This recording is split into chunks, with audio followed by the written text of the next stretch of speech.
지난 시간에는 인체 기체에 대해서 이제 설명을 했었는데 3강에서 기체에 대해서 설명을 했죠. 체내 기체. 그래서 위기와 종기에 대해서 설명을 했습니다. 오늘은 인체의 액체의 성분 중에 하나인 그 진액과 관련된 생리를 설명하려고 하는데요. 진액에 대해서는 이게 진액에 해당되는 물질이 여러 가지가 있습니다. 근데 오늘은 그 중에서 이렇게 소변의 생성과 관련된 고대 생리학을 설명하려고 합니다. 이 소변과 관련해서 중요한 장기가 육부의 하나로서 3초가 있죠. 이 3초가 고대 생리학설 형성에 있어서 굉장히 주목해 봐야 될 그런 장기입니다. 그래서 이 3초에 대한 그 의학사적 맥락도 오늘 같이 더듬어 보려고 합니다. 뭐 잘 아시겠지만 한의학에는 인체에 5장과 6부가 있다라고 하죠. 5장이라고 하는 것은 잘 아시다시피 간, 심, 비, 폐, 신이라고 하는 5개의 장기를 말하죠. 그리고 6부라고 하는 것은 담, 소장, 위, 대장, 방광하고 3초라고 하는 이 6개의 장기를 말하죠. 그런데 이들 5장과 6부가 각각 가지고 있는 속성을 잘 구분해 보면 장이라고 하는 것은 대체로 속이 채워진, 즉 그 오늘날 용어로 말하면 실질기관, 파렌키말 오르간이라고 해서 실질기관에 해당하는 그런 장기들이다라고 생각할 수 있고요. 6부라고 하는 것은 대체로 속이 빈 주머니나 이렇게 관 모양, 튜브 형태의 그런 기관이다라는 것을 알 수가 있습니다. 근데 육부에서 이 5개 부, 담, 소장, 대장, 위, 방광, 이 5개 부는 이렇게 주머니 형태 또는 이제 튜브 형태의 속이 빈 기관임을 알 수가 있는데, 지금 고서에 묘사된 3초를 얘기를 하자면 이것은 정말로 그러한 것인가 하는 게 좀 명확하게 딱 잡히지 않는 그런 문제가 있습니다. 이미지가 딱 떠오르지 않는데, 그래서 먼저 이 3초에 대해서 과연 3초가 무엇이었는가 하는 것을 좀 의학사적으로 살펴보려고 합니다.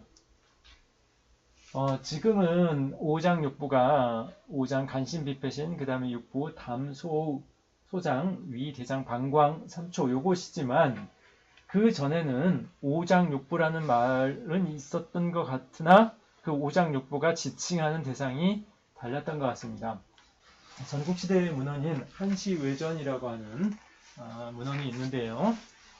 여기에 보면은 이런 말이 나옵니다. 물론 이 인용문은 지금 전해지는 한시외전에는 존재하지 않고요. 송나라 때 문헌인 태평어람에 한시외전 인용문이 하나 나오는데 거기에 등장합니다. 그러니까 그 고대 판본 중에 하나에서 옮겨놓은 인용문이라고 생각이 됩니다. 아무튼 거기에 보면은 하위 육부, 무엇이 육부인가? 이와 같다 라고 하면서 육부의 각각의 지칭 대상과 그 기능을 설명합니다. 인우는 양입지부, 인우라고 하는 것은 헤아려 받아들이는 부위고, 위는 오곡지부, 오곡의 부위며, 대장 전수지부, 대장은 음식물을 이동시키는 부위고, 소장 수정지부, 소장은 받아서 담는 그런 부위고, 담은 적정지부, 정을 축적해두는 그러한 부위고, 방광은 액지부야, 방광은 액의 부위다. 이런 이제 설명이 나오는데, 여기서 보면은 육부로서 인후, 위, 대장, 소장, 담, 방광 이 6가지를 얘기를 하고 있죠. 그래서 지금의 이 3초 대신 이 식도를 여기 포함시킨 그러한 육부를 얘기를 하고 있습니다. 이것이 육부의 초기 지칭 대상이었으리라 생각이 됩니다. 이 지칭 대상을 6가지를 보면 딱 그 부라고 하는 것이 관광성 장기, 그러니까 속이 비어있는 튜브나 또는 주머니 형태의 장기라고 하는 그런 설명이 딱 맞죠. 아마도 옛사람들이 인체의 내장을 보면서 여기 2가지 종류를 크게 대별했던 것 같아요. 그래서 속이 채워진 장기가 한 종류 있고, 그 다음에 속이 빈 장기가 한 종류가 있다라고 하는 생각을 가졌던 것 같습니다. 즉 소박한 해부학적 장기관이죠. 거시적으로 봐서 크게 그 내부 형태, 내부 얼개를 기준으로 해서 크게 두 가지로 장기를 구분했던 것입니다. 이것은 상세한 해부는 아닐지라도 고대의 직접적인 해부에 의한 그런 관찰의 결과라고 생각을 할 수가 있는데요. 이 장과 부를 나눴다는 것이요. 그 시기에 최초에는 이렇게 부가 식도를 포함한 6개의 기관이었다라는 것을 알 수가 있는 거죠. 그런데 지금 생각을 해보면 지금은 육부가 이거죠. 담, 소, 위, 대, 방, 삼초 해서 이 6개의 장기를 육부라고 하는데요. 그러면 이제 식도는 없어졌고 그 대신에 삼초가 새로 추가가 됐다라는 것을 알 수 있습니다. 전국시대에는 이와 같은 6개의 장부가 육부였는데 그것이 이와 같이 변천을 했다라는 것을 알 수가 있습니다. 이것은 황제내경 성립기 또는 그 조금 전의 시기라고 생각을 할 수가 있겠죠. 어쨌든 고대 생리학, 한나라 때 고대 생리학이 성립됐던 시기에 일어난 일이라 생각할 수가 있는데요. 어쨌든 삼초라는 것이 이제 새로 편입이 되게 됩니다. 그러면 그러한 삼초를 새롭게 육부의 하나로서 편입시킨 그 역사적 이유, 그 배경이 무엇인가 하는 것을 오늘 좀 설명하려고 합니다. 자, 이걸 한번 생각을 해봅시다. 지금 여기 보이는 것은 전국시대 기준으로 말한 그 부들입니다. 그 속이 빈 기관들인데요. 이 기관을 토대로 해서 이제 소화의 생리를 한번 설명한다 생각을 해봅시다. 자, 먼저 이제 수와 곡을 나눠서, 즉 음식물 중에 액체 성분과 고체 성분을 나눠서 좀 살펴보자 하는데요. 원래 음식물을 이렇게 그 고형 성분하고 액체 성분으로 나누는 것은 중국에서나 일본에서는 좀 자연스러운 그런 방식이었어요. 근데 우리나라에서는 그냥 음식이라고 해서 먹을 것을 가지고 액체, 고체를 따로 잘 나누지는 않지만, 근데 중국어나 일본어를 보면 그것을 잘 구분하는 그런 전통이 있습니다. 그래서 중국에서도 고대에 수와 곡이라고 하는 음식물의 두 종류를 구분했어요. 고형분하고 액체 성분을 구분했습니다. 그 고형분을 대표적으로 곡이라고, 곡식 곡자를 써서 곡이라고 많이 일컬었죠. 자, 그런데 일단 그런 고형분의 통로를 보면 일단 입으로 들어와서 식도를 거쳐서 위장을 통과해서 그 다음에 소장을 거치고 대장을 거쳐서 직장을 거쳐서 항문으로 나가는 이 통로가 쭉 이어지죠. 그래서 당시 알려져 있던 해부학적 지식이 이러한 곡식의 통로, 즉 고형분의 통로를 잘 설명해 주고 있습니다. 이것이 어디로 들어와서 어디를 거쳐서 배출이 되는가 하는 것을 고대 생리학이 잘 뒷받침해 주고 있는 거죠. 그런데 액체 성분을 봅시다. 액체 성분을 보면은 일단 물이 들어와서 식도를 거쳐서 위장 안으로 가겠죠. 가는데 문제는 이게 배출되는 것은 여러 가지 형태가 있는데 소변으로도 배출되고 땀으로도 배출이 될 테고요. 기타 인체의 여러 그 관광이나 빈 곳을 채우는 액체로 사용이 되기도 할 테고요. 또는 정액으로 나오기도 할 테고, 이렇게 액체가 여러 가지 형태로 전화돼서 배출이 되게 되는데, 문제는 당시까지 알려져 있는 이 해부학적 통로를 가지고 이 액체의 경로를 설명할 수가 없었다는 겁니다. 네. 이게 이제 문제였던 거죠. 방광에 모여서 수분이 나가는 것은 알고 있었는데 문제는 이 방광으로 들어오는 수분이 어떤 경로를 통해서 어떻게 들어오는지가 전국시대까지 알려진 해부학적 지식, 해부학적 장기들로는 이게 설명이 안 됐다는 겁니다. 자, 이게 문제였겠죠. 그래서 이런 현상에 대한 뭔가 이렇게 일관된 설명을 하려고 하는 것이 이제 과학의 기본이라고 할 수 있는데요. 전국시대의 육부, 그러니까 식도를 포함한 6개의 장부, 6개의 부, 이것을 가지고는 액체 음식물을 그 경로를 전반적으로 이렇게 설명할 수 없는 그런 한계가 있었습니다. 근데 이제 고대 생리학이 태동하면서 전환시대에 고대 생리학이 태동하면서 이때 이것을 어떻게 설명할 것인가 하는 문제가 중대한 이제 문제가 되었을 것입니다. 네. 그래서 여기에 이제 새로운 장부 체계가 태동된 소위가 그 이유가 여기에 있다라고 보는 겁니다. 자, 그래서 어떻게 했느냐?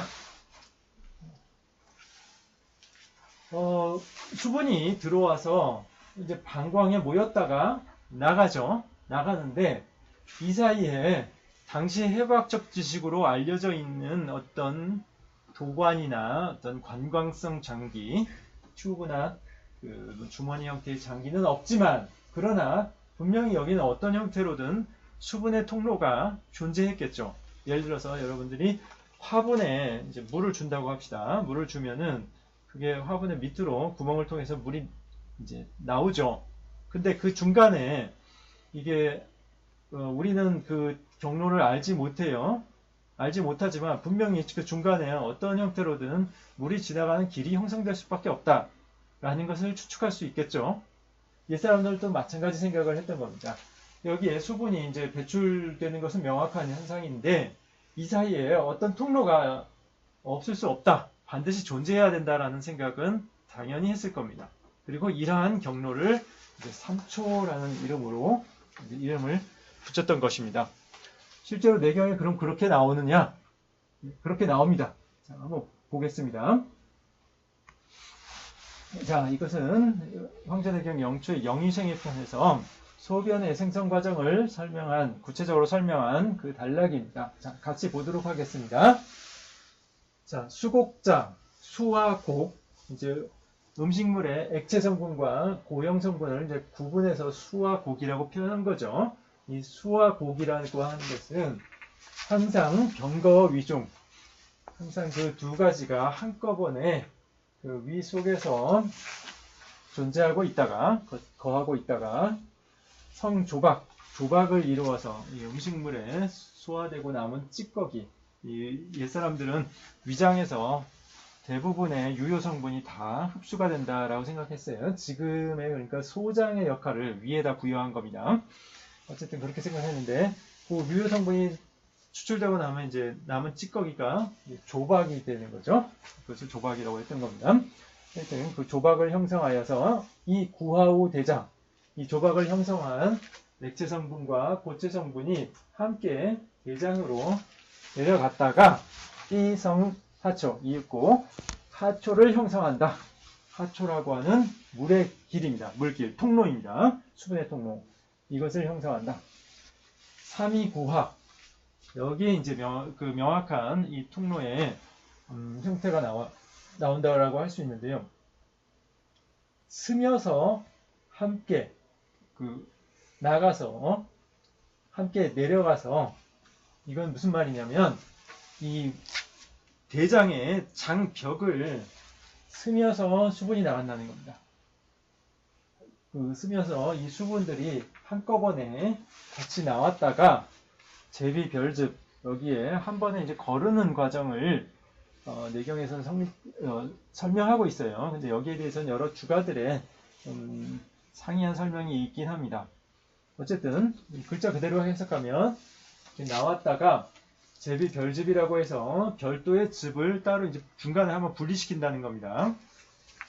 이게 어디로 가는지는 잘 모르겠으나 어쨌든 그런 과정이 있고요.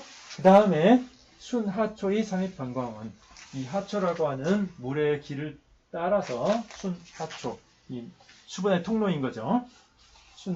하초를 따라서 삼입방광은, 방광으로 스며서 들어간다. 삼입이라고 했죠. 나올 때도, 대장에서 나올 때도 스며서 나온다라고 했고요. 방광으로 들어갈 때도 스며서 들어간다라고 했습니다. 사실 이 하초라고 하는 물질이 작은 모세관 형태의 튜브인지 아니면은 장 사이에 그냥 개방된 공간으로서의 물질인지 그것을 정확히 알 수는 없습니다. 그렇지만 어쨌든 여기에 수분의 통로가 있다라고 하는 거고요. 그것을 거쳐서 물이 방광에 스며든다라고 하는 것을 알 수가 있습니다.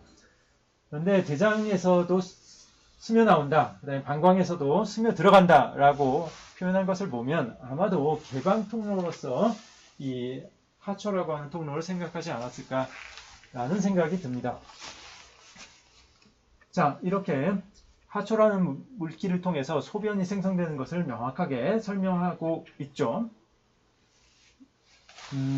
여기서 서양의 비슷한 시기에 생리학과 소변에 대한 생리학과 이 동아시아의 생리학을 소변 생리학을 비교를 해보겠습니다. 이게 재미있는 비교가 될 수 있기 때문에요. 출발점에 있어서 조금 다른 출발점이 있었습니다.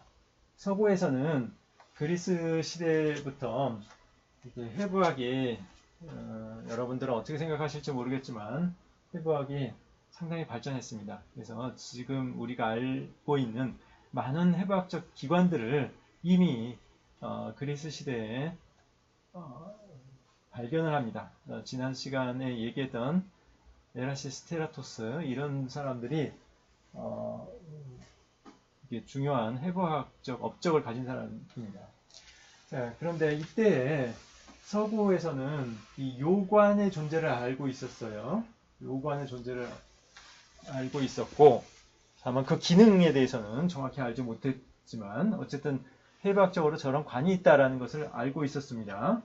근데 그거에 비해서 동아시아에서는 이 신장으로부터 방광에 이르는 관의 존재를 알고 있지 못했습니다. 이것이 이제 차이가 있는 점이죠.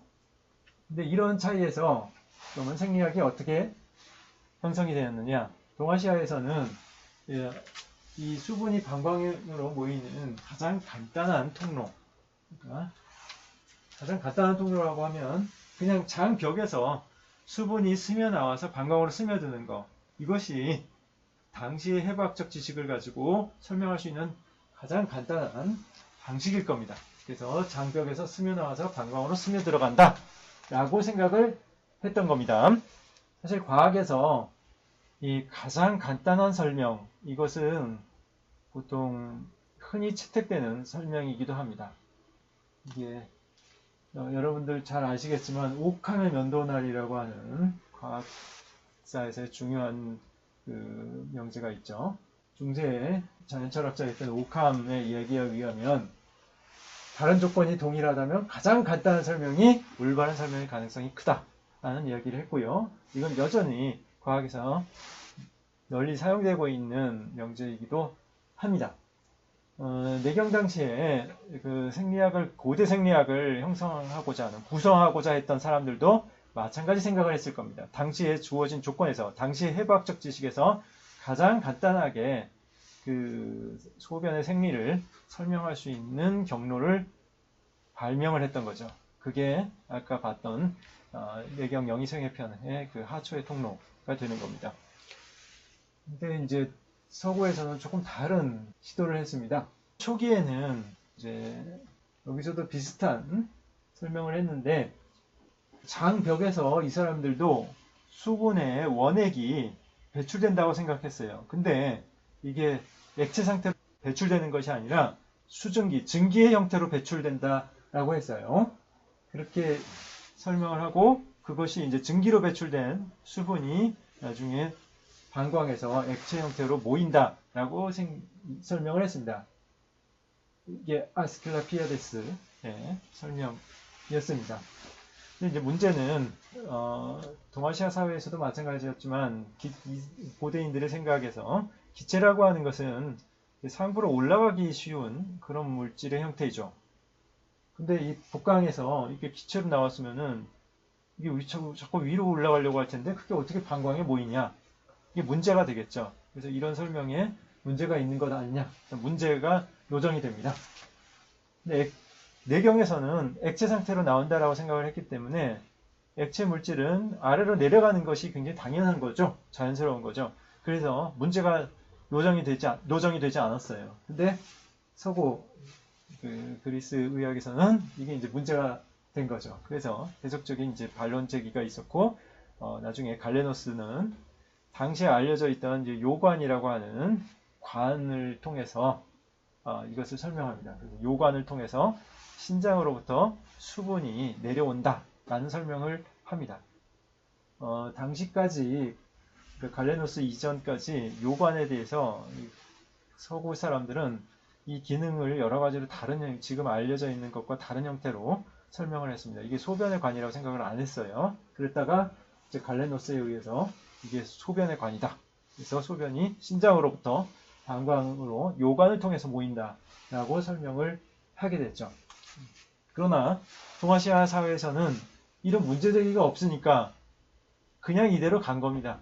그대로 뇌경의 설명 그대로 장벽을 치며 나와서 방광에 모인다라는 설명이 쭉 이어진 거예요. 동서가 서로 다른 길을 가게 된 거죠. 그리고 이런 이제 고대 생리학사에서 이 3초라고 하는 것은 비단 소변뿐만 아니라 다른 인체의 유체들을 그러니까 유동 성분들을 설명하는 그런 중심적인 장기로 상정이 됩니다. 그래서 하초를 통해서는 소변이 형성된다라고 되어 있고요. 지금의 내경을 보면은요, 황제 내경을 보면 중초를 통해서는 혈액이 형성된다라고 설명하고 있어요. 그다음에 상초를 통해서는 위기, 지난 시간에 얘기했던 위기가 형성된다라고 설명을 했습니다. 그리고 이 위기가 또 진으로 전화되기도 하는 거죠.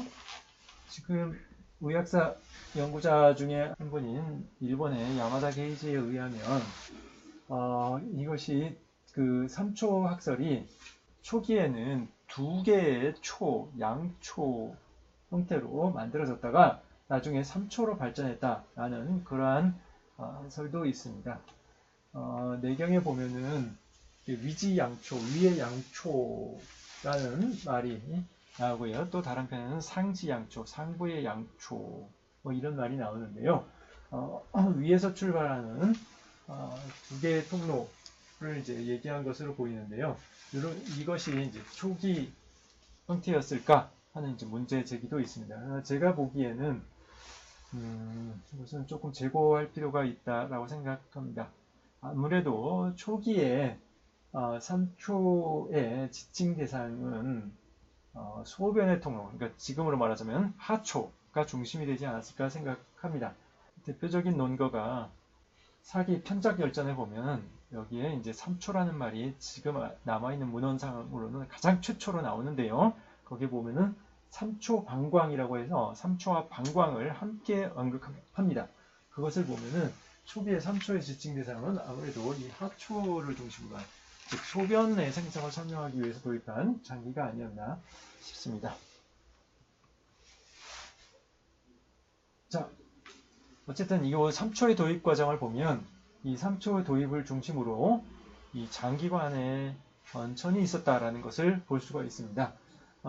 육부의 의미 자체가 이제 바뀌었다라고 할 수가 있는데요. 고대에는 소박한 해부학적 장기관에 의해서 장과 부를 나눴던 거죠. 그래서 장은 꽉 찬 장기, 부는 속이 빈 장기라는 그런 개념을 가지고 있었던 겁니다. 그런데 고대 생리학이 이제 성립한 이후로는 부의 의미가 이제 3초를 포함해서 생각을 해보면 부의 의미가 이제 그런 것이 아니라 음식물의 전하 과정상의 통로 이런 의미로 바뀌게 됩니다. 전화지부라고 하죠. 내경에 그런 설명을 하고 있습니다. 그래서 전국시대 이전에는 소박한 해부학적 관점에 의해서 장기를 바라봤다면 전한대 이후로는 생리학적인 관점에 의해서 장기를 구분했다라고 볼 수가 있습니다. 그래서 그 육부의 지칭 대상이 바뀌게 되는데 여기서 이제 한 가지 문제가 되는 게 이겁니다. 담낭입니다.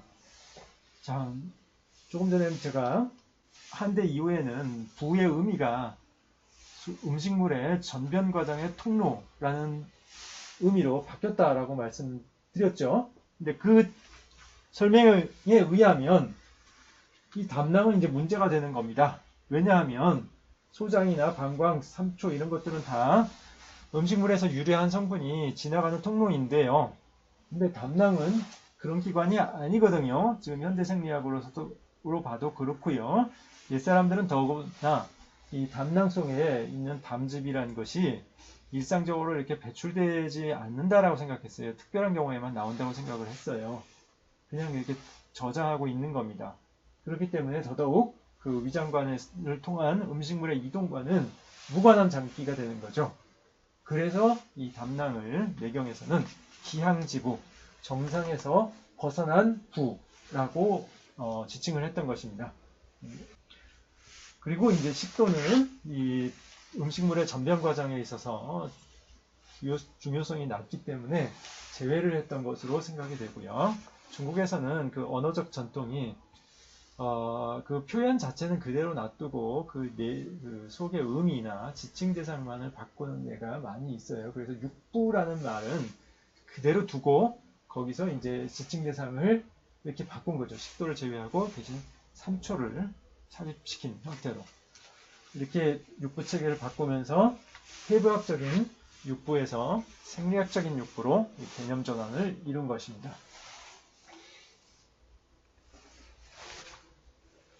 자, 여기까지가 이제 3초에 대한 그 고대 의학사에서의 의사학적인 도입의 맥락이고요. 그 이후에 소변의 통로에 대한 생각의 변천을 좀 살펴보도록 하겠습니다. 여기서 꼭 봐야 될 것이 이 난문분수설이라고 하는 새로운 설의 도입입니다. 아까 말씀드렸듯이 내경에서는 이 장벽을 통해서 수분이 흘러나와서 방광에 모인다라고 생각을 했어요. 그런데 어느 시점에서부턴가 이 난문, 그 대소장 연결 부위죠. 지금의 그 회맹변이라고 하는 그 부위에 해당하는 곳입니다. 이 난문에서 수분이 분리돼서 이것이 방광에 모인다라고 하는 설이 대두가 되게 됩니다. 이것의 최초 출전이 무엇인지 제가 지금까지 연구한 바로는 지금 명확하지가 않습니다. 그러니까 수업 시작하기 전에 아직 미해결 문제도 많이 있다 말씀드렸는데 이것도 미해결 문제입니다. 미해결 문제인데 그렇지만 지금까지 조사한 바로 가장 처음에 이것을 언급한 문헌은 이 오장유찬이 아닌가 합니다. 의가대법이라고 하는 왕호고의 책에 의하면 여기 유찬을 인용해서 유찬에서 또 말하기를 소장하고 비별이 수입 방광상구라고 해서 소장의 하고는 난문이죠. 여기서 비별 이 수분과 고형분이 분리가 돼서 수입 방광상구 그 수분은 방광의 윗입구로 들어간다 라는 설을 이야기를 합니다. 이것이 이제 왕호고의 의가대법이라고 하는 책의 이 책입니다. 네, 남아 있어요. 의가대법은 이게 장상학설에서 살펴봐야 될 문헌 중에 하나인데 중국에는 거의 이게 전승이 되지 못하고 중간에 사라졌던 것 같아요. 지금 일본에만 남아 있어서 근래에 와서야 다시 발견된 책이죠. 이제 거기에 이제 이런 오장유찬이라고 하는 책에 내용이 실려 있는데요. 문제는 이제 몇 가지 좀 살펴봐야 될 것이 있는데 이게 오장유찬이라고 하는 것이 대체로 송대쯤에는 존재했으리라 생각되는 책인데 문제는 5대 십국시대에 그려졌으리라고 추정되는 여기 수진십서 잡자첩경이라고 하는 책이 이제 지금의 도교의 대장경인 도장 안에 들어가 있습니다. 거기에 이제 그림이 같이 삽입되어 있는데요. 그 5대 십국시대에 그려졌다고 하는 이 그림에도 난문분수설의 흔적을 볼 수 있는 형태가 등장합니다. 자, 여기 보면은 이 방광이 있고요. 방광으로 위에 관이 연결되어 있어요. 네, 관이 연결되어 있고 여기 잘 보이진 않지만 난문이라고 여기 써 있습니다. 네, 그래서 난문분수설의 흔적을 여기서 또 볼 수가 있습니다. 그렇다면 이 오장유찬이 유포되던 시기 이전부터 5대 십국시대부터 이 남문 분수설이 있었다라는 얘기도 되기 때문에 이걸 좀 생각을 해봐야 되는데, 제 생각에는 이 그림 자체가 후대에 가필이 된 그림이 아닌가라는 생각이 들어요. 이런 남문 분수설을 명확하게 그림으로 남긴 것이 양계의 이 존진도인데요. 양계 존진도의 사본들이 지금 여러 형태로 전해지고 있죠. 거기 보면은 남문 분수설을 명확하게 표현을 하고 있습니다. 양계의 그림을 보면 당시에 소변의 통로를 찾아보고자 했던 욕구가 굉장히 강했던 것 같아요. 그것이 그림에 잘 나타나 있습니다. 그래서 막 이렇게 다 표시를 하고 설명을 다 해놨죠. 여기서 물이 구분이 분리가 된다. 분수라고 다 써놨어요. 여기 관심이 많았다는 겁니다. 여기에. 아무튼 이런 이제 그림이 송대에 그려지는데 5대 19 시대에 아까 얘기했던 그 수진십자 잡자 척경의 그림이 나온 것을 보면 그 그림 자체가 혹시 후대에 가필된 것이 아닌가 하는 생각이 들기도 합니다. 다시 오장유찬 이런 책으로 돌아와서 이 책이 존재했던 시기를 보면은요, 지금 중국에는 도서 목록이 방대한 양의 도서 목록들이 전승이 되고 있는데요. 그래서 여러분들 많이 들어봤을 한서 예문지 같은 것이 대표적인 중국의 도서 목록이죠. 그런 것들이 역대로 만들어져 왔어요. 수서라고 하는 역사서에는 경적지가 있고요. 당서에도 경적지가 있죠. 이런 것들이 이제 당시 이제 대표적인 도서 목록인데, 이 수서 경적지나 당서 경적지에는 오장유찬이라는 책이 등장하지 않습니다.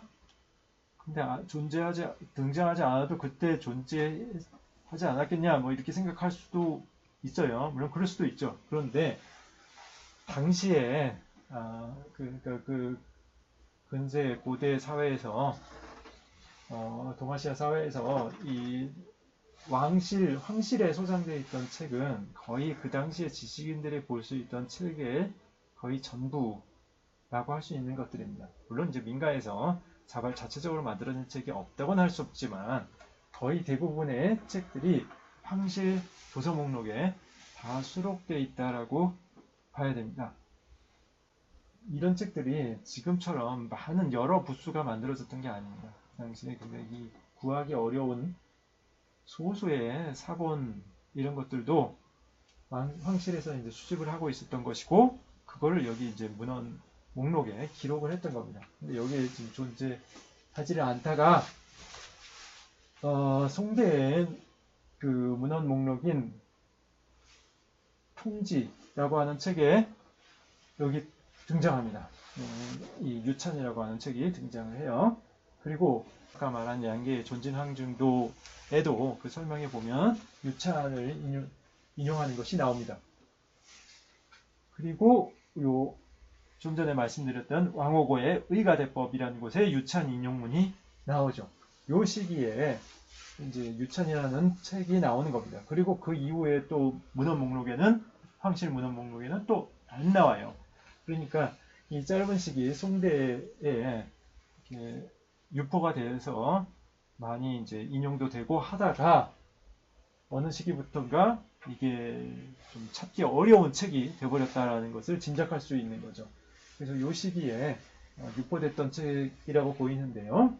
그런 걸 보면 이 시기에, 즉 송대, 북송시대에 남문 분수설이 지식인들 사이에 퍼져 있었다라는 것을 짐작을 할 수가 있습니다. 자, 이제 명대로 넘어가 봅시다. 명대로 넘어가면 이제 장계빈은 당시에 이제 남문 분수설이 이때 명대에 이르면은 이제 남문 분수설이 주도적인 당시에 이제 지배적인 학설이 돼 있던 시기입니다. 그런 시기에 장계빈은 이제 내경에 근거를 해서 여기 반론을 제기합니다. 장계빈의 설명을 보면 많은 부분에서 되도록 내경의 설명에 충실하게 모든 것을 설명하고자 했던 그런 노력을 볼 수가 있습니다. 소변 통로에 대한 설명 역시 마찬가지입니다.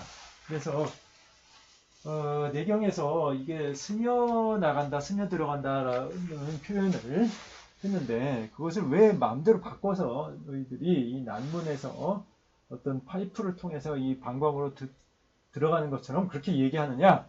나는 그것을 인정할 수 없다. 라는 이제 의견을 피력을 하죠. 그래서 이제 유경도에게 보면은 방광무상규, 방광에는 아까 얘기했던 그 의가대법에 나오는 상규, 그 위에 구멍 같은 건 없고 요 삼설이 통천, 그 삼설, 그 스며 나가고 스며들고 그렇게 하는 형태로 통천, 그 수분이 소통된다 라고 설명을 하고 있어요. 그래서 내경의 원지를 잘 살려서 이해를 하고자 했던 거죠. 근데 여기서도 그 대소장 면접부에서 수분이 분리된다라는 생각은 이제 공유하고 있었습니다. 난문 분수설에 대한 이제 반론을 제기하면서도 난문이 그 수분의 시발점이 된다라고 하는 것은 인정을 하고 있었습니다. 청말에 이르면 왕청임은 전혀 다른 이제 소변 생성 경로를 제시를 합니다. 그래서 이 하부 위장관을 전혀 거치지 않는 그런 소변 경로를 제시를 해요. 왜 이런 설을 제시를 하게 됐냐면 소변에는 전혀 이렇게 그 대변의 냄새가 전혀 배어 있지 않다는 거죠. 만약에 하부 위장관, 대장 뭐 이런 데를 거쳐서 왔다면 그러면 여기 조박, 즉 대변에 그 냄새가 섞일 수밖에 없을 텐데 전혀 그렇지 않다. 그런 걸로 봐서는 이 소변은 하부 위장관을 전혀 거치지 않은 별도의 경로를 통해서 만들어지는 것이다. 라는 이제 설명을 했죠. 그래서 구체적으로 어떤 경로를 제시했느냐? 이 왕청임이 이 충담관 계곡부를 발견을 했습니다. 그 당시까지 알려지지 않았다는 충담관 계곡부를 발견했는데 이거를 담즙이나 이자액의 배출 통로로 생각을 한 것이 아니고 여기로 물질이 들어간다라고 생각했어요. 나온다고 생각하지 않고 여기로 물질이 들어간다. 즉 수분이 여기로 이제 흡입이 되는 거죠. 이렇게 들어가서 이게 이제 농관이라고 하는 이 관입니다. 이 사람이 생각했던 이제 맥관인데 여기를 거쳐서 간을 이제 관통한다고 생각했죠. 사실은 이게 이제 담즙이 모이는 관인데 그걸 거꾸로 이렇게 거꾸로 주행한다고 생각했습니다. 그리고 이 관이 비장으로 들어간다고 생각했어요. 비장 한가운데로.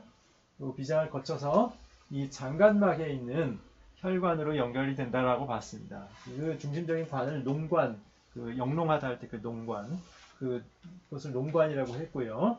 그리고 이 양쪽으로 퍼져 있는 장관막의 여러 혈관들을 출수도, 수분을 배출시키는 길이라고 해서 출수도라고 얘기를 했습니다. 그래서 이 출수도를 거쳐서 쭉 이제 퍼졌다가 또 일부 맥관을 통해서 방광으로 이게 들어간다라고 생각을 했습니다. 그래서 하부 위장관을 전혀 거치지 않고 충담관을 통해서 간을 거쳐서 비장을 거쳐서 그다음에 농관 출수도를 통해 방광으로 모이는 이런 경로를 상정을 했습니다. 네, 전혀 다른 의견을 제시를 한 거죠. 지금까지는 이제 다 우리가 알고 있는 소변 생리하고는 이제 다른 그런 경로들을 다 얘기했던 건데요. 그럼 언제 진실에 도달했느냐?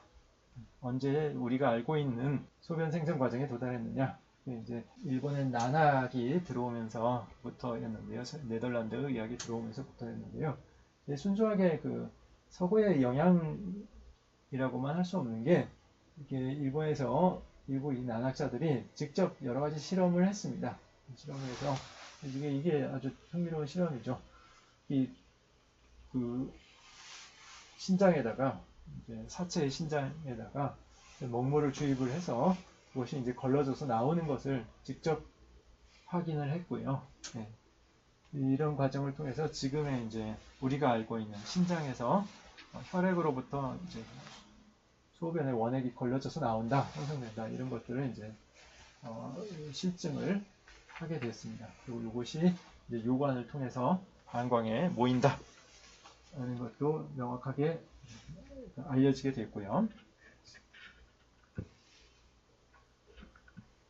자, 방광과 소변의 경로에 대해서 고문헌을 볼 때 좀 한 가지 알아둬야 될 점이 있어서 이 방광의 이중포낭설이라고 하는 문제를 추가적으로 설명하고 오늘의 강의를 마칠까 합니다. 자, 여러분들은 그냥 방광이 하나의 주머니다라는 것을 알고 있죠. 근데 옛사람들은 방광이 이게 하나의 주머니냐 그렇지 않느냐 이걸 가지고 논란이 많았고요. 이러한 논란의 배경이 되는 것은 바로 방광에 구멍이 몇 개가 있느냐 또 어디에 있느냐 하는 겁니다. 예로부터 중국 의학사에서는 방광에 윗 입구가 있느냐 없느냐 방광에 밑에 입구가 있느냐 없느냐 이걸 가지고 여러 설이 계속해서 경합을 했습니다. 그 과정에서 나온 것이 이 이중포낭설이에요. 그래서 방광이 있고 그다음에 포라고 하는 거 이것이 따로 있다라고 하는 이 설이 나옵니다. 원래 포라고 하면 있죠. 그 육달월변의 이 쌀포자를 쓴 이 포는 원래 자궁을 보통 이야기합니다. 여자포라고 할 때 이 포죠. 그거에 대해서 그냥 이 쌀포자를 쓰면은 이 심포를 얘기하죠. 심포할 때는 이 육달변이 없습니다. 육달변이 있는 이 포는 보통 자궁을 얘기하는데요. 이것이 요포라고 해서 오중포를 얘기할 때도 이 포를 종종 씁니다. 이거 말고 또 다른 포자가 있습니다. 네. 기회가 있으면 또 말씀드릴게요. 어쨌든 이 포라고 하는 그 명칭에 대해서 이것이 원래는 그냥 방광의 별칭이었다라고 생각이 되는데 언제부터인가 이것을 방광과 별도의 주머니로 생각하는 그런 설이 나오게 됐습니다. 근데 이것이 과연 어디에 있느냐 하는 거에 대해서 여러 가지를 생각해 볼 수가 있는데 많은 경우에 이렇게 포가 방광 안에 있다라고 그렇게 생각을 했습니다. 자, 여기 왕빙의 소문 주석을 보면 이와 같은 말이 나와요. 방광은 진액의 부위인데 진액을 저장하는 부위인데 포 내의 거지. 포가 그 안쪽에 거하고 있다. 이렇게 설명을 하고 있어서 방광의 이중 구조설을 명확하게 얘기를 하고 있죠. 조금 앞서서 수나라의 소원방의 경우에는 제병원으로해서 이와 같은 설명을 하고 있습니다. 소변이라고 하는 것은 수액의 여분인데 종방광, 입업, 포, 위소변, 방광으로부터 포로 들어가서 소변이 된다. 이렇게 설명하고 있습니다. 이 설명 자체는 이 세 가지 형태에 다 연결될 수가 있습니다. 근데 대체로 이 3번의 설명을 고대 의가들은 주로 견지했던 것 같아요. 이런 이중포낭설이 여러 가지 형태로 나오는데요. 천금요방의 설명을 보면은요. 자, 여기 황제문화요. 황제가 물어 말하기를 이거는 천금방에 나오는 인용문입니다. 지금 내경에 전해지지 않는 인용문이죠. 오장각이 일명 일형 오장이 각각 하나의 명칭과 하나의 형체, 그러니까 하나의 실체를 가지고 있는데 신내독양 하야 신장은 유독 둘인 것은 왜 그러한 것인가? 질문을 하죠. 기백대활 기백이 대답하여 말하기를 방광위부 방광의 부됨은 방광은 그 부로서 존재하는 형식이 유이처 두 개가 있다. 신력 이형 신장도 역시 그 형체가 두 개여서 좌신 합방광 좌신이 방광과 부합되고 우신이 삼초와 부합되는 것에 상응한다. 이렇게 설명을 하고 있어요. 근데 여기서 이제 방광이 두 개, 이처라고 하는 이런 말이 등장하고요. 그 다음에 편작에 대한 편작 인용문이 있습니다. 이게 고대의 편작학파의 어떤 논설을 옮긴 것일지도 모릅니다. 여기 보면은 편작이 말하기를 육부유병, 육부에 병이 있으면 철면형, 얼굴을 통해서 얼굴을 관통하여서 그것이 드러난다. 이 편장학과의 이제 대표적인 진단 방법이 맥진과 오색진이라고 해서 맥진과 망진을 결합한 방식이었습니다. 망진의 형태를 얘기한 것으로 보이고요. 신방광여 족소음 태양 위 표리. 신방광은 족소음과 족태양과 더불어 표리가 된다. 네, 방광 충통어 오장. 방광은 오장과 두루 통한다. 그러므로 오장유질, 오장에 질병이 있으면 곧바로 방광에 반응이 나오고, 방광에 질병이 있으면 즉 혼항에 반응이 전달된다 라고 얘기를 해서 방광과 혼항을 또 분리해서 설명을 하고 있습니다. 자, 천문방의 또 다른 곳에 보면 논하여 말하기를 혼항이라고 하는 것은 신방광후약, 신방광의 징후가 드러나는 곳인데, 저 진액병요, 진액과 요를 저장한다. 진액과 요를 구분을 해놨죠. 오늘날의 그 중위 서적을 보면 진액과 소변을 명확하게 구분해서 설명한 예를 찾기가 쉽지 않은데요. 옛사람들이 진액이라고 얘기할 때는 소변을 보통 포함하지 않는 개념으로 많이 생각을 했습니다. 소변의 전구 단계, 그러니까 전 단계까지만 진액이라고 많이 생각을 했어요. 그래서 지금 구분해 놓은 겁니다. 진액이 소변이 되기 전의 수분입니다. 범요 부재 포종, 소변은 포 안에 있지 아니하는데 앞에 그 안쪽에만 모여 있겠죠. 이포 굴벽, 포가 구부러지게 되면 진액이 불통하게 된다. 어떤 형태로 이게 굴곡이 형성되게 되면 진액이 불통하게 된다. 그런데 총엽, 파의 이파리로 파의 이파리를 가지고 제 첨도, 그 끝부분, 날카로운 부분을 제거하고 음경 공중, 그 음경의 그 구멍 안에 요도구죠. 요도구 안에 넣기를 그 깊이 3,000만큼 넣고서 미용구 추지 살짝 입으로 그것을 불어넣으면, 바람을 불어넣으면 포창, 그 포가 통창되고 진액이 크게 통하여서 곧 이러한 그 문제가 해결되게 된다. 이런 설명을 하고 있습니다. 여기 이제 그 구조가 좀 명확하지 않고 복잡하게 생각할 수가 있는데, 이 구조를 더 명확하게 이제 보도록 합시다. 이 왕리는 왕안도죠.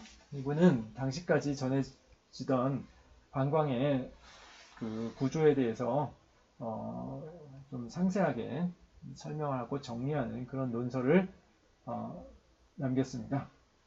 자, 포지 방광, 그 포라는 것이 방광 안에 거하고 있고, 여기에 이제 상구, 무하고, 상구만 있고 또 하구는 없다. 포는 이제 그렇게 얘기를 하고 있습니다. 그 진액 기성어 포, 진액이 그 포에 가득 차면 스스로 나갈 수가 없고, 반드시 그 물질의 상태 변동을 거쳐서 나갈 수 있다. 다음에 방광으로 나가게 된다라고 하는 거예요. 자, 이 설명이 구체적으로 어떤 형태냐? 이것을 그림으로 명확하게 그려놓은 예가 있습니다. 이것은 에도 시대에 오카모토 이코, 강본 일포라고 하는 의가가 그린 내경지도라고 하는 그림입니다. 여기에 보면은 이 방광을 보통 이렇게 그립니다. 이렇게 그리는데, 이런 그림과 함께 또 다른 학설을 같이 이제 병기를 하고 있어요. 그 그림을 보면은 이 방광의 이중포낭설을 잘 볼 수가 있습니다. 어떤 형태로 생각을 했냐면, 바깥이 방광이고요. 그 안에 포라고 하는 것이 거쳐하고 있다. 그 안에 들어가 있다라고 생각을 한 겁니다. 그리고 이 포에는 상고가 있죠. 상고가 위에 구멍이 있어서 여기로 이제 진액이 들어오고요. 진액이 들어온 것이 기화, 이제 물질의 상태 변동을 거쳐서 결국 스며나가는 거죠. 스며나가서 여기가 이제 수분으로서 방광이라고 하는 외부 주머니의 아래쪽에 고이게 되는 겁니다. 이 기화라고 하는 말을 쓸 때는 보통 물질의 질적 변동이 있는 것을 이제 말합니다. 그러니까 진액과 뇨는 질적으로 다른 거죠. 이것은 이제 노폐물이고 진액은 노폐물과 그렇지 않은 게 이제 섞여 있는 것이고 뭐 그런 것입니다. 그래서 여기 이제 뇨가 모이고 이것이 이제 방광의 아래 구멍을 통해서 나간다라고 생각을 한 겁니다. 방광에는 상구는 없고 코에는 상구가 있죠. 방광에는 하구만 있다라고 이제 보면서 그것을 이와 같은 이중포낭설을 가지고 설명을 했던 겁니다. 자, 이게 이제 그 중국 의학사에 있어서 이 소변 방광의 구조에 대해서는 사실 이게 반드시 지배적인 학설이었다라고 볼 수 있을지는 모르겠습니다. 생각을 해봐야 될 텐데 이런 여러 가지 형태의 이해가 있었다라는 것을 여러분들이 좀 알고 계셨으면 좋겠습니다. 이 고대의 장부들을 보다 보면은 참 이해하기 어려운 것도 있는데요.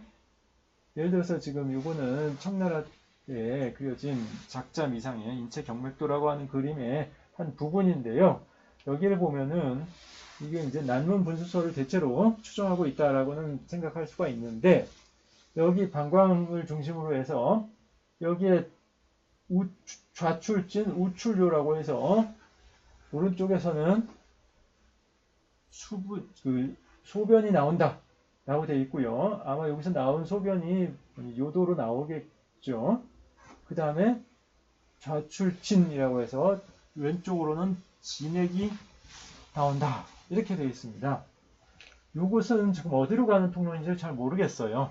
이게 참 이해하기 어려운 부분들이 있는데 내경 소문의 영란비전론에 보면 방광자 주도지관 진액장원 방광이라고 하는 것은 주도의 관이고 주도로서의 역할을 하는 관이고 진액을 저장하는데 기화즉 능출의 기가 화하면 기가 변동되면 배출될 수 있다. 능출의라고 되어 있죠. 근데 그 기화즉 능출의를 보통 지금 현대에는 많은 사람들이 소변을 배출하는 것으로 생각하는데 그게 아닐 수 있습니다. 이 복강내로 진액이 다시 배출되는 그 경로를 얘기하는 것일 수도 있습니다. 근데 이게 그 경로를 염두에 두고 이와 같은 그림을 그린 것인가? 뭐 그런 생각도 드는데요.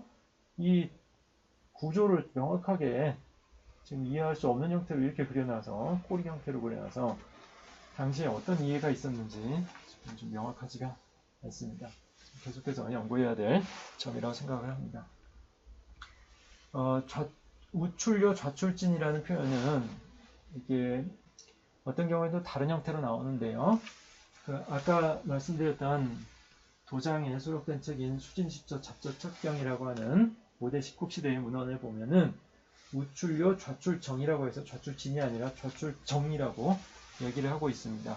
이런 구조에 의하면 이 두 통로가 다 요도로 이어져서 이 왼쪽에서 모여진 물질들은 이제 정인 거죠. 정액이 나오고 오른쪽으로 모여진 것은 이제 소변이 되는 거죠. 그렇게 해서 요도고로 같이 나온다라고 생각을 할 수 있습니다. 이런 표현도 등장한다는 것은 참고로 알아두십시오. 자, 이제 요약을 해보면 고대 동아시아 사회에서 소변의 경로에 대해서 몇 가지 다른 설명들이 있었는데요. 내경에서는 아까 말씀드렸듯이 하초라는 통로를 통해서 이 장벽을 삼투해서 나온 수분이 하부 위장관의 이 아래쪽 복강 내부를 주행을 했다가 방광으로 스며 들어간다라는 설명을 하고 있었고요. 이제 대체로 송계부터 난문 분수설이 주도적인 학설이 됩니다. 그래서 난문에서 소변이 분리돼서 방광으로 모인다라고 설명을 했습니다. 당시에 그려진 그림들을 보면 아마도 이 직접적인 도관을 통해서 눈으로 볼 수 있는 도관을 통해서 이 방광에 수분이 모인다라고 생각을 한 것 같습니다. 이 학설에 따르면 당연히 방광에는 윗 입구가 있다라고 말을 해야 되겠죠. 네, 그랬을 겁니다. 이런 설이 이제 주도적인 학설로 거의 1000년 이상 이어져 오게 됩니다. 그다음에 장계비는 여기에 대해서 이제 그 내경을 기준으로 해서 좀 비판을 하게 되는 겁니다. 난문에서 수군이 출발하는 것은 맞지만 여기를 이런 추부 형태로 들어오는 것이 아니라 이동해서 모이는 것이 아니라 이 복강내를 그대로 주행했다가 이 방광벽을 스며서 들어온다라는 그런 설명을 수정된 설명을 제시했습니다. 그리고 청나라 말기에 왕청임은 이 하부 위정관을 거치지 않는 그러한 새로운 통로를 제시를 했죠. 그래서 충정관으로부터 간, 비, 그다음에 장관막을 거쳐서 방광으로 들어오는 이러한 경로를 제시를 했습니다. 이상이 동아시아 사회에서 약 2000년간 존재했던 소변의 통로에 대한 생각이 되겠습니다. 자, 오늘 수업은 여기까지 하도록 하겠습니다. 수고하셨습니다.